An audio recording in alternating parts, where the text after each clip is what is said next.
Terima kasih klik video ini dan jangan lupa subscribe. Pulau Senang ialah sebuah pulau berbentuk karang seluas 81.7 hektar iaitu 202 ekar di Republik Singapura, terletak kira-kira 13 km di luar pantai selatan Tanah Besar Singapura, bersama Pulau Pawai di barat laut dan Pulau Sudong lebih jauh di belakang Pulau Pawai. Ia digunakan sebagai kawasan latihan ketenteraan untuk latihan tembakan langsung yang dijalankan oleh Singapore Armed Forces. Pulau Senang terkenal dalam sejarah Singapura sebagai lokasi bebas penempatan penjara luar pesisir, satu eksperimen yang telah ditubuhkan oleh kerajaan Singapura. Di pulau itu, banduan yang kebanyakannya samseng dibenarkan berkeliaran dengan bebas dan diletakkan sebagai buruh kasar. Adalah diharapkan bahawa melalui kerja keras ini, tahanan dapat dihantar pulang dengan mempunyai keupayaan untuk mencari pekerjaan selepas itu. Malangnya, eksperimen ini gagal selepas hanya 3 tahun apabila rusuhan besar-besaran terhadap pihak berkuasa penjara yang ketika itu tidak lebih daripada 10 orang tercetus pada tahun 1963 mengakibatkan kematian 4 pegawai termasuk ketua pegawai penjara. Lalu, apa yang telah berlaku? Ini adalah kisahnya. The People's Action Party (PAP) iaitu Kerajaan Baru Singapura pada tahun 1959 bertekad untuk menghapuskan gangsterisme dan kongsi gelap. Dianggarkan terdapat sebanyak 120 kumpulan kongsi gelap dan lebih 10,000 ahli kongsi gelap yang aktif di Singapura. Pertembungan saingan berlaku hampir setiap minggu mengakibatkan berpuluh-puluh kematian. Beribu samseng telah ditangkap pada setiap tahun. Objektif Pulau Senang adalah untuk menyelesaikan isu-isu yang sedia ada dan juga untuk membantu sistem penjara yang lapuk yang mana tidak lagi akan dapat menampung penahanan berterusan itu. Isu kesesakan dan kebersihannya memaksa pihak berkuasa untuk meneroka idea dan penyelesaian baharu. Menjelang awal tahun 1960, satu cadangan penempatan Pulau Senang telah dibuat. Samseng bekerja kembali kepada masyarakat melalui kesusahan dan keringat. Pulau Senang atau Isle of Ease ketika itu merupakan pulau karang yang tidak berpenghuni yang terletak 13 km dari Tanah Besar Singapura. Adalah dipercayai bahawa penjenayah tegar dan samseng ganas yang tidak menghiraukan undang-undang dan perintah telah dipaksa ke dalam keadaan yang sukar dalam masyarakat kerana kekurangan pekerjaan dan keselamatan. Lalu melalui cara yang berdisiplin mereka boleh diperbaiki dan suatu hari nanti akan diterima semula ke dalam komuniti. Sekurang-kurangnya seorang warga island, Daniel Stanley Dutton, memegang kepercayaan ini. Dia yang merupakan seorang penguasa jabatan penjara sangat percaya bahawa tiada manusia dilahirkan jahat dan peluang kedua harus diberikan kepada mereka yang rela berubah menjadi lebih baik. Ia adalah aspirasi yang mulia, tetapi peraturan tangan besi Dutton juga bermakna bahawa banduannya dikenakan kaedah disiplin yang keras, salah satu sebab yang mungkin telah mencetuskan rusuhan. Pada Mei 1960, percubaan reformasi penempatan penjara secara rasmi bermula. Dutton dan 50 banduannya mendarat di Pulau Senang dan mula membangunkan pulau kosong itu dengan segera. Tahanan lain kemudiannya tiba dalam kumpulan berjumlah 30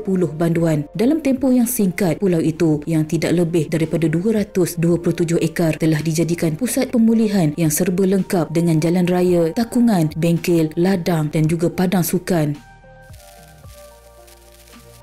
Pengalaman Pulau Senang adalah satu kejayaan pada awalnya. Dalam masa 2 tahun sahaja, lebih 250 banduan, kebanyakannya ahli kongsi gelap Cina melalui sistem reformasi. Selepas menghabiskan setahun di penjara Changi, banduan mempunyai pilihan untuk menebus diri mereka di Pulau Senang. Mereka telah diberikan pelbagai tugas manual semasa ketibaan mereka dan setiap daripada mereka dinilai oleh Dutton sendiri pada setiap bulan. Jika prestasi banduan itu memuaskan, selepas 6 bulan atau lebih mereka akan dibebaskan kembali ke Tanah Besar. Jabatan kerajaan akan membantu mereka untuk menetap dan mencari pekerjaan yang sesuai. Dutton bagaimanapun tidak akan teragak-agak untuk menghantar kembali mana-mana individu yang memberontak atau dendam ke penjara. Daniel Dutton yang berusia 40 tahun lebih adalah seorang yang berkeyakinan tinggi. Digelar The Laughing Tiger, dia adalah satu-satunya orang Eropah di pulau itu dan hanya mempunyai 3 pembantu, 2 Cina dan seorang Ceylon untuk membantunya. tiada senjata api di penempatan itu. Dutton juga membenarkan pengawasan minimum terhadap tahanannya, percaya bahawa mereka tidak akan melarikan diri. Dia juga mentertawakannya apabila pemberi maklumatnya memberitahu bahawa terdapat Samson Tegar merancang untuk membunuhnya. Menjelang tahun 1963, bilangan tahanan di Pulau Senang telah meningkat kepada lebih 300 orang. Pihak keselamatan pulau yang diketuai oleh Dutton adalah kurang daripada 50 orang. Rusuhan pada hari malang 12 Julai itu dipercayai dicetuskan oleh pengusiran 13 tahanan yang bekerja dalam pembinaan jeti. Kemarahan semakin memuncak apabila 13 lelaki itu diarah bekerja hanya ketika air surut, tidak kira siang atau malam. Keletihan mereka bertukar menjadi kemarahan selepas Dutton hanya mahukan kerja keras dan hasilnya. Apabila ramai banduan bergaduh pada waktu pagi, Dutton enggan meminta bantuan daripada polis tanah besar atau pengawal pantai. Dia yakin bahawa majoriti banduan akan menyokongnya menentang sedikit yang memberontak. Pada masa Dutton menyedari dia tidak dapat mengawal keadaan yang saling bermusuhan dan kelam kabut, semuanya sudah terlambat. Pulau itu yang mana tahanan mengambil masa 3 tahun untuk dibina dan dibangunkan, boleh dikatakan musnah dalam masa 40 minit sahaja. Bangunan-bangunan dibakar hingga ke tanah. Dutton dan 3 pembantunya ditetak dengan kejam oleh perusuh menggunakan kapak dan cangkul. Kebanyakan pemberontak tidak membuat percubaan untuk melarikan diri dari pulau itu. Selepas pembunuhan yang mengerikan itu, mereka bersorak dan meraikan seolah-olah mereka adalah penakluk baru pulau itu.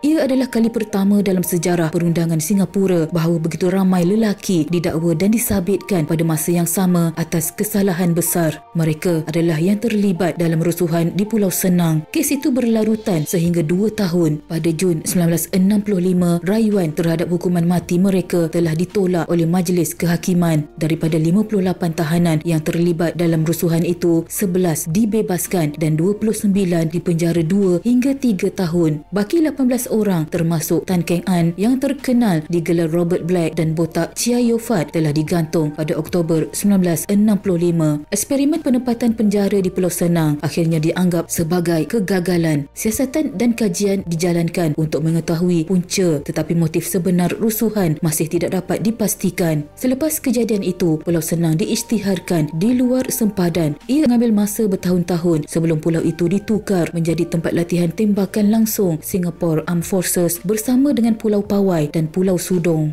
Sekian.